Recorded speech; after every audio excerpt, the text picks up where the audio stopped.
Mob lynching मुद्दा क्यों नहीं, और कब तक होता रहेगा डॉक्टरों पर अत्याचार? जिस तरह हमारे देश की सेना देश की सीमाओं की सुरक्षा करती है, ठीक उसी तरह हमारे डॉक्टर्स देश के नागरिकों की रक्षा करते हैं। उन्हें सही इलाज देकर उनकी जान बचाते हैं, उन्हें स्वस्थ रखते हैं ताकि वो हर रोज अपना काम काज कर सके और अपने परिवार के साथ एक अच्छा जीवन जी सके। लेकिन फिर भी इतना सब कुछ करने के बावजूद हमारे देश के डॉक्टरों को मारपीट और हिंसा का सामना भी करना पड़ता है। हमारे देश की आबादी 140 करोड़ है और हमारे देश में डॉक्टरों की संख्या 13 लाख से भी कम है। इसका मतलब हमारे देश में 1100 लोगों पर सिर्फ एक डॉक्टर है। कल्पना कीजिए, अगर ये 13 लाख डॉक्टर्स किसी दिन अपनी सुरक्षा की वजह से मरीजों का इलाज करना बंद कर दे और अपना काम काज छोड़कर घर पर बैठ जाएं तो क्या होगा? क्या इस पर हमने कभी सोचा है? एक रिपोर्ट के मुताबिक भारत में 75% डॉक्टर ये से हैं जिनके खिलाफ जीवन में कम से कम एक बार हिंसा हो चुकी है। ऑपरेशन के दौरान अगर किसी मरीज की मौत हो जाती है तो उस मरीज के परिवार वाले डॉक्टर को ही दोषी मानते हैं, उनका अपमान करते हैं और डॉक्टरों को ही अपना दुश्मन समझकर उनके खिलाफ हिंसा और प्रदर्शन शुरू कर देते हैं। अगर आप आंकड़ों पर नजर डालेंगे तो हमारे देश में हर दिन 40,000 लोग इलाज न मिलने से मर जाएंगे अगर डॉक्टर्स काम पर न जाएं तो, और लगभग 12 करोड़ लोग चाहकर भी अपनी बीमारी का इलाज नहीं करवा पाएंगे। हर 6 में से एक भारतीय हर साल 5 बार कम से कम डॉक्टरों के पास जाता ही जाता है। सोचिए, अगर डॉक्टर काम नहीं करेंगे और डरने लगेंगे मरीजों को देखते हुए तो फिर इस देश के इतने सारे मरीज इलाज के लिए कहां जाएंगे? डॉक्टरों की मॉब लिंचिंग और डॉक्टरों पर हो रहे अत्याचार पर हमारे देश के डॉक्टरों का क्या कहना है? मॉब लिंचिंग है, मॉब मेंटेलिटी है, उसकी वजह से अभी डॉक्टरों के मन में बहुत ही ज़्यादा डर पैदा हो रहा है। क्योंकि जब भी कोई सीरियस पेशेंट हॉस्पिटल में आता है कुछ भी कॉम्प्लिकेशन के साथ, तो डॉक्टर सिर्फ यही सोचते हैं कि ये पेशेंट की जान कैसे बचाई जा सकती है।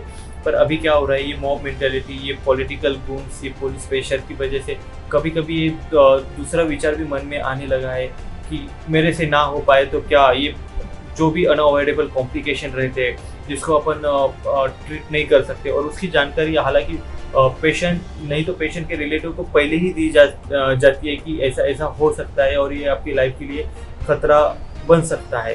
तो इसके बावजूद भी ये जो मॉब मेंटालिटी होती है, तो वो इसकी वजह से अभी डॉक्टरों के मन में एक दूसरे विचार भी आ रहे हैं। इसकी वजह से कहीं ना कहीं अभी एक डर का माहौल बहुत सब जगह डॉक्टरों के मन में चल रहा है।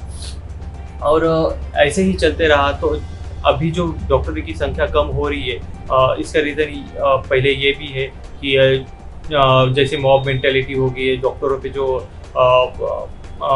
डॉक्टरों को जो मारहानि किया जाता है, तो उसकी वजह से भी कभी कभी पेरेंट्स को लगता है कि अभी हमारे बच्चों को अभी मेडिसिन फील्ड में नहीं भेजना चाहिए, उनको इंजीनियरिंग या फिर MBA वगैरह करके उनको बाकी फील्ड में भेजना चाहिए, ऐसा लग रहा है।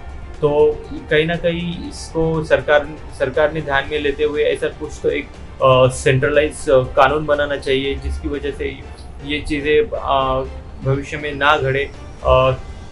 उन्होंने कभी भी ऐसे समझो कोई घटना हो रही है और घटना हो गई है तो उन्होंने पहले एक एक्सपर्ट कमेटी बिठानी चाहिए। वो एक्सपर्ट कमेटी की रिपोर्ट के बाद ही वो डॉक्टर पे जो भी डिसीजन रहेगा उसके हिसाब से वो डॉक्टर पे चार्जेस लगाने चाहिए, ना ही पहले उसको गिल्टी या उसके ऊपर प्रेशर दिया जाए। पिछले 2 वर्षों में हमारे देश में 1,500 से ज्यादा डॉक्टरों की मौत इसलिए हुई क्योंकि वे कोविड के मरीजों का इलाज कर रहे थे। यानी इन डॉक्टर्स ने कोविड के खिलाफ लड़ते हुए अपनी कुर्बानी दे दी। क्या कभी आपने यह सुना है कि इन डॉक्टर्स के परिवार वालों ने इसके लिए कोविड के मरीजों को जिम्मेदार ठहराया हो या फिर अस्पताल पहुंचकर कोविड के मरीजों के साथ मारपीट शुरू कर दी हो? ऐसा कभी भी नहीं हुआ। लेकिन जब कोई मरीज इलाज के दौरान मर जाता है तो देश के कुछ लोग हमारे डॉक्टर्स की कुर्बानियों को भूल जाते हैं और वे इसका दोष डॉक्टरों को देने लगते हैं, उनका अपमान करते हैं और डॉक्टरों के साथ मारपीट करने लगते हैं। यह सच है कि हर पेशे में कुछ खराब लोग मौजूद होते हैं। हर पेशे में कुछ ऐसे लोग भी होते हैं जो पूरे पेशे को गंदा करते हैं, और हो सकता है इस पेशे में भी ऐसे लोग जरूर होंगे, लेकिन सारे डॉक्टर्स को आप इसकी सजा नहीं दे सकते। इसलिए डॉक्टर टाइम्स आज देश के सभी लोगों से अनुरोध करना चाहता है कि